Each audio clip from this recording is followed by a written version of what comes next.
अण्णा सावकाश होऊ देता. बघा आवडतंय का माझ्या हातचं. हा वहिनी बोला. हॅलो आदित्य, गो काय हे, किती औषध आहेत ग ही अण्णांची. तू तू मला सांग ना आता, म्हणजे कुठल्या वेळी कुठली औषधं घ्यायची कसं काय कळणार.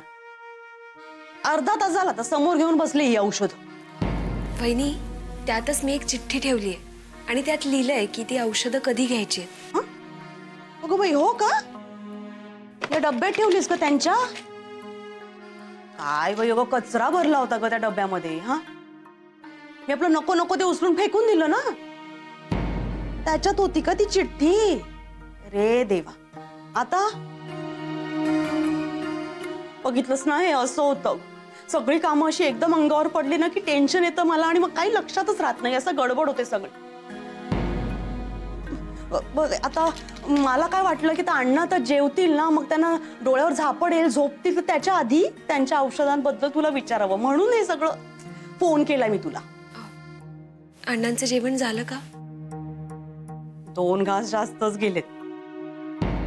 अगं तर जाणारच ना, आपल्या घरी आलंय म्हटल्यावर माणूस जरा 2 घास खाईलच ना ग आवडीने. आणि माझ्या हातचं किती आवडतं त्यांना तुला माहितीये ना. अण्णा अहो काही हवंय का अजून. हा वाढू का, वाढू. नको. बरोबर सावकाश होऊ देत. काय आवडीने जेवतायत माहिती अदिती. बरं आता ते राहू देत, मला सांग औषधांचं काय. हां, त्या डब्यात ज्या टॅबलेट्स आहेत ना, त्या टॅबलेट्स सकाळी द्यायच्या आहेत आणि जेवणानंतर त्या छोट्या पांढऱ्या गोळ्या आहेत ना त्या द्यायच्या आहेत. हा अच्छा. अगं ए बाई बाई आदिती जरा थांब. तू माझी ना स्मरणशक्ती इतकी काही जास्त नाही. तू एक काम कर ना, तू त्या गोळ्यांची नावं आणि ते कधी कधी घ्यायचे असा एक चांगला भला मोठा मेसेज कर मला, म्हणजे मी तो मेसेज नीट वाचेल आणि मग सगळी औषध अगदी वेळेवर देईन. हा हां चालेल, मी तुम्हाला मेसेज करते. पण लगेच करा. नाही गो, अण्णांच्या डोळ्यावर ना अशी झापड आली ग झोपेची. तू लगेच कर, म्हणजे मी गोळ्या देते त्यांना वेळेवर. हो करते. चल ठेवते ग.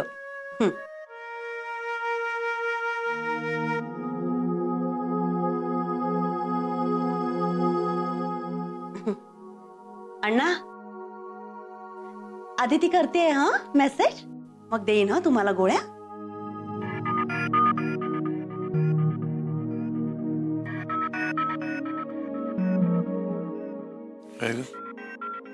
जयला SMS करतेस? नाही, वहिनींना मेसेज करते. अण्णांच्या गोळ्या कशा आणि कधी घ्यायच्या आहेत ना त्याचा.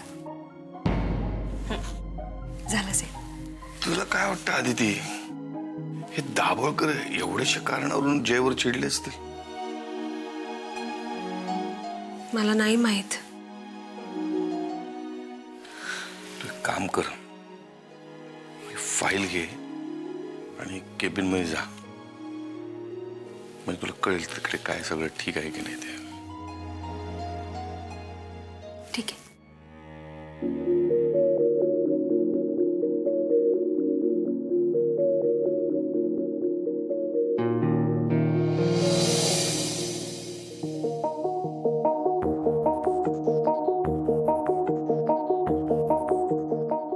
May I come in, sir? Aditi, अगं तुला या फॉर्मॅलिटीज पाळायची काय गरज आहे? कम इन. ऍक्च्युली जयरामना ही फाईल द्यायची होती.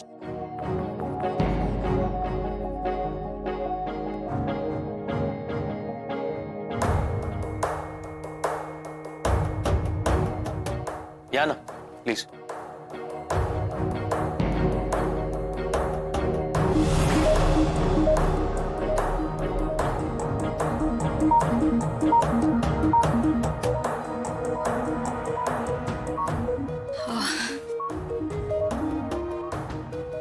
ही फाईल आहे, जरा ही फाईल चेक करून सांगा सगळं ठीक आहे ना.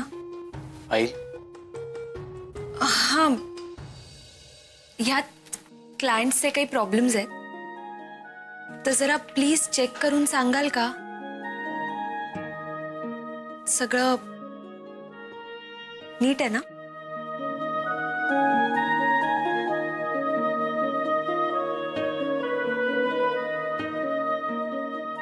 आदिती मॅडम, या फाईलमध्ये तुमच्या क्लायंटचे सगळे प्रॉब्लेम्स आणि त्याचे सगळे सोल्युशन्स सुद्धा आहेत. सो डोंट वरी, सगळं ठीक आहे. थँक्यू. अदू, अगं मी सुद्धा याच केबिन मध्ये बसतो. थोडा वेळ माझ्याशी गप्पा नाही का मारणार? सर, मी इथे फक्त जयरामना ही फाईल दाखवायला आले होते. तुमचं काही काम होतं का माझ्याकडे? अदू, फक्त काम असेल तेव्हाच बोलणार का माझ्याशी? मी बाबा आहे तुझा.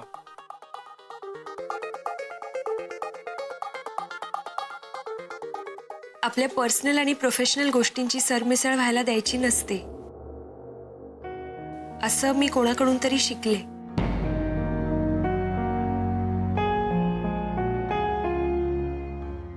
या ठिकाणी तुम्ही माझे सर आहात.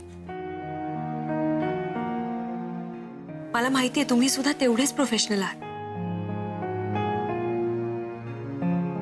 त्यामुळे आपण इथे सर आणि एम्प्लॉई ह्याच नात्याने बोलू. रादर काही काम असेल तरच आपण बोलू शकतो. येते मी.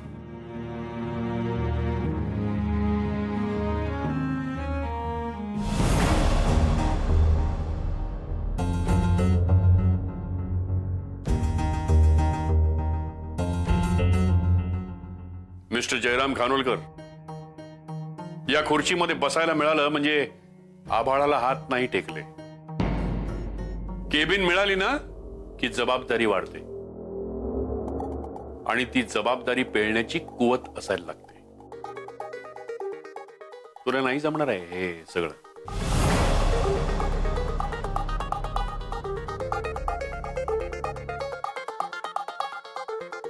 सर, मला जमणार नाही, मला झेपणार नाही, हे असं सांगूनच तर सर हाबाळाला हात लागले तरी पाय जमिनीवर ठेवण्याची जाणीव तुम्ही करून देता. त्यामुळे thank you so much sir. Sir, मला जरी माझ्यावर विश्वास असला तरी तुमच्या ट्रेनिंगवर मला जास्त विश्वास आहे, कारण तुमच्या ट्रेनिंग खाली मी तयार झालो ना. सर, ह्या खुर्चीची जबाबदारी सांभाळताना मी जर कुठे काही चुकलो, तुम्ही असाल ना सपोर्ट करायला मला, माझी खात्री आहे. आणि सर, कासव जरी गोष्टीत जिंकत असलं तरी त्याच कासवाने कित्येकांना जिंकण्याची जिद्द दिली आहे. मिस्टर जयराम. सर, तुम्हाला तहान लागले होते आणि पाणी तुम्ही घेतलंच नाही, सो प्लीज.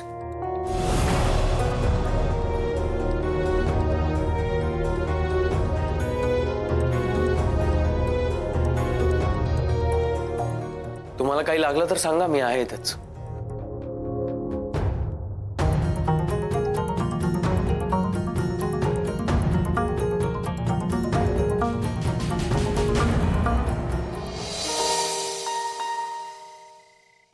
याच केबिन मध्ये आले, पप्पांना आवडलं नसेल ना? तू मला भेटायला आलीस हे आवडलं नसेल. काही म्हणाले का ते?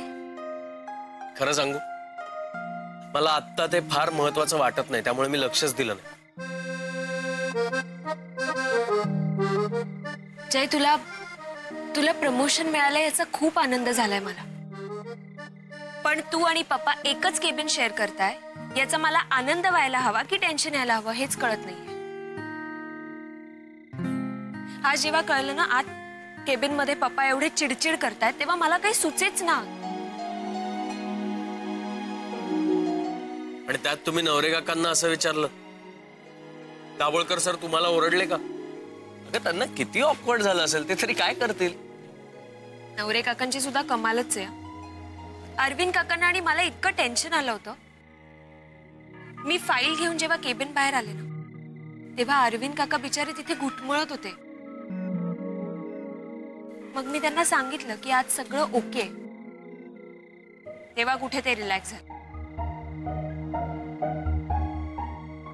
हे सगळं ठीक आहे, पण आधी ती एक गोष्ट ऐक. इथून पुढे तुझे पप्पा ऑफिस मध्ये असताना केबिन मध्ये कामाशिवाय यायचं नाही. जय, पण मी आज हे बघ, तू आज जे तुझ्या पप्पांना सांगितलंस ना, ते मलाही लागू पडतं. सुरुवातीला सगळं नवीन जाईल, आपल्याला थोडं अवघड वाटेल, पण आदिती तुझा माझ्यावर विश्वास आहे ना. मग हे बघ, तुझे पप्पा कितीही रागवले तरी मी कुठल्याही गोष्टीला वादाचं स्वरूप येऊ देणार नाही. I promise. पण जर सगळं ठीक आहे ना, सगळं व्यवस्थित आहे ना, हे बघायला तू सारखी आत आलीस तर त्यांना कसं वाटेल? तू समोर असून जर त्यांच्याशी बोलली नाहीस तर त्यांना वाईट वाटणारच ना आदिती. मलाही हे सगळं जमवणं अवघड जाणारच आहे, पण आपल्याला आपल्यासाठीच असं वागावं लागणार. मला त्यांच्याशी असं वागणं आवडतं का रे? पण जय, तुझा अपमान तो माझा अपमान. पप्पांनी तुला दिलेलं चॅलेंज लक्षात आहे माझ्या. हो, पण आदिती हे बघ, ठीक आहे, ठीक आहे. पप्पा असताना कामाशिवाय मी नाही येणार केबिन मध्ये.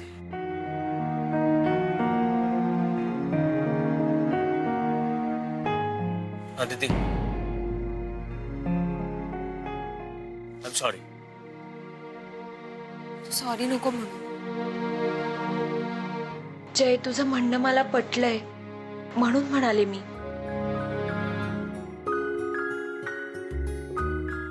म्हणूनच मला तू आवडतेस. I love you. काहीतरीच काय.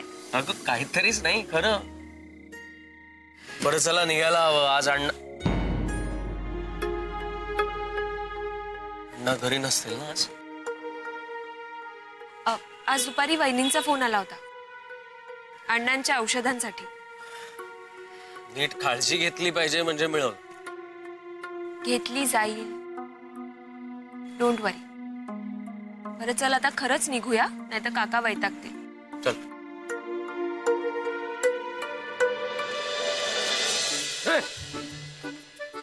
एक बातमी नाही पेपर मध्ये. काय झालं? जगात काही घडू दे, बातम्या सगळ्या हिंसाचाराच्याच. मग आदळआपट करून काही होणार आहे का? धड बातमी नाहीये, काही घडतच नाही. घ्या, गरम गरम सूप घ्या, म्हणजे डोकं थंड होईल तुमचं.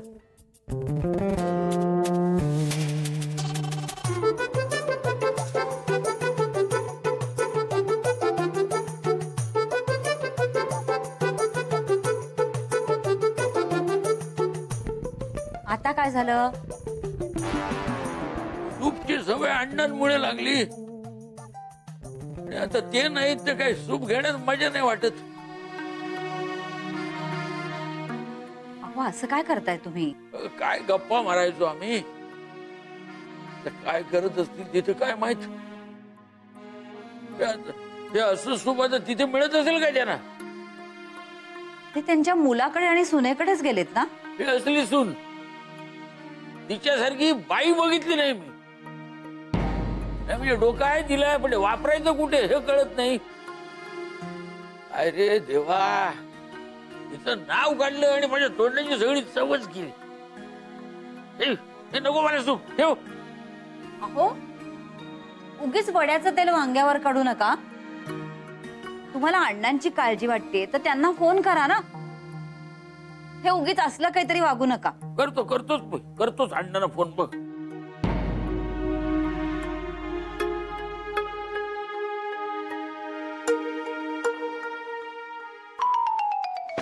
केवढे कपडे त्यांचे, त्यात हे परत फोन वाजतात दिवसभर. तेव्हा हे केतकर का सतत फोन करतात? हॅलो अण्णा. हॅलो, मी बोलतेय शोभा. काय केला? म्हणजे? काही नाही. अण्णा आहेत काय? हो आहेत ना, त्यांच्या खोलीमध्ये आहेत. काय करतायत? काय सूप पितात की काय? हा? नाही म्हणजे ही त्यांची सूप प्यायची वेळ आहे ना. हो हो हो, म्हणजे हो, लक्षात आहे माझ्या. सगळं व्यवस्थित लक्षात आहे. त्यांच्या औषधाच्या वेळा, खाण्यापिण्याच्या वेळा. आत्ता दिलं ना मी त्यांना सूप करून. होय काय? कोणतं ग? हा? ते आपलं हे, हा हो, हे गाजर आणि ते टोमॅटो मी घातले त्याच्यामध्ये. ते आमच्या अण्णांना खूप आवडतं तसं सूप. म्हणजे काय केलं मी आधी, असं ना टोमॅटोला असं कुकरमध्ये असं बारीक असं ना, म्हणजे चांगलं शिजवून घेतलं. होय काय? छान. हे काय, आलेच आलेच, अण्णाच आलेत.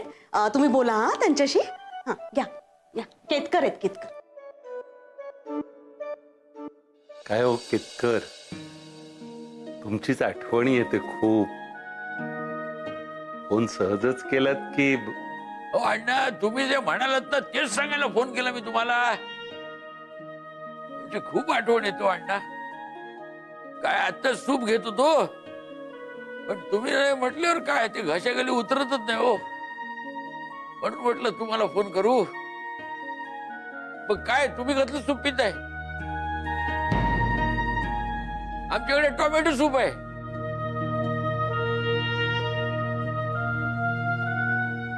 काय वाटणं दिलंय ना सूप? हो, नाही म्हणजे शोभा म्हणत होती मी देते करून, पण मीच म्हंटल नको. दुपारचं जेवण जड झालं होतं ना. अच्छा, द्या जरा फोन द्या तिच्याकडे. अहो केतकर. अण्णा द्या फोन द्या. नाही तिला सांगतो तुमची काळजी घ्यायला. द्या. अहो शोभा देत होती सूप, पण मीच नको म्हंटल. अण्णा तुम्ही फोन द्या सुनेला.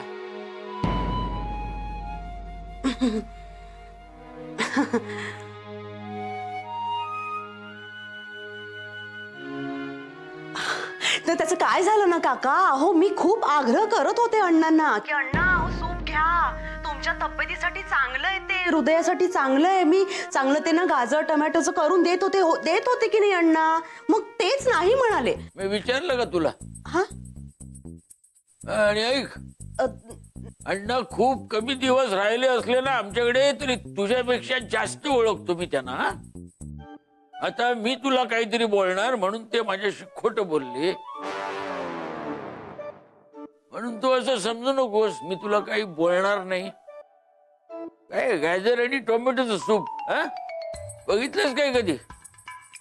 पुन्हा जर असं काही केलंस तर अण्णाने मी इकडे घेऊन येईल असा जर तुझा समज झाला असेल तर तो तुझा गैरसमज आहे. एक लक्षात ठेव, तू जर असं पुन्हा काही केलंस तर मी तिथं राहायला येईल आणि मग तुला शिकवे ना काळजी कशी घेतात ते. चल ठेव फोन. हो, किती चिडताय तुम्ही. त्या बाईचं नाव घेतल्यावर माझ्या तोंडाची चव जाऊ शकते, मग त्या बाईशी बोलल्यावर माझ्या डोक्याची तार नाही का सटकणार? तुला माहिती आहे बाई किती खोटी येते, आणि मला खोटारडेपणा अजिबात आवडत नाही. अरे आलात का तुम्ही? जय, कसा गेला तुझा दिवस आज? छान.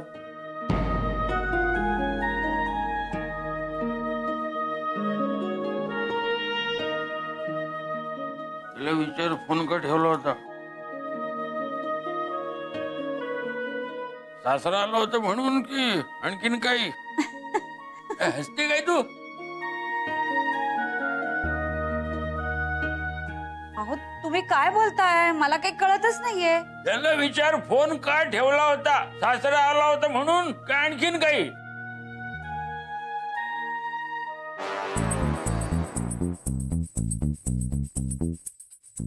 काकू मी फोन कट केला कारण रजनी आली होती. नंतर दाभोळकर सर सुद्धा आले. आधी जरा टेन्शन आलं होतं, पण नंतर सगळं ओके झालं. म्हणजे फार काही बोलले नाहीत ते. आम्ही फक्त कामाबद्दलच बोलत होतो. आणि मला काय वाटतं, जय आणि पप्पा एकच केबिन शेअर करतायत हे बरंच आहे. पप्पांना सुद्धा आता लवकरच जयचं कॅलिबर कळेल. हो ना, मग असं झालं तर चांगलंच आहे. म्हणजे जय, तुला त्यांना तुझ्या अडचणी पण सांगता येतील आणि कदाचित त्यामुळे ते तुला समजून घेऊ शकतील.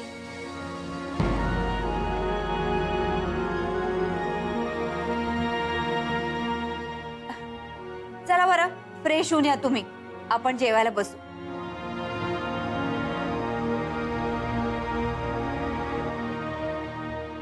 नको ते सल्ले कसले देतेस ग? हा मुलगा साधा आहे, पण त्याचा सासरा तसा नाहीये. हा आपल्या अडचणी त्याला सांगेल, पण ते ह्यालाच अडचणीत आणायला कमी नाही करणार.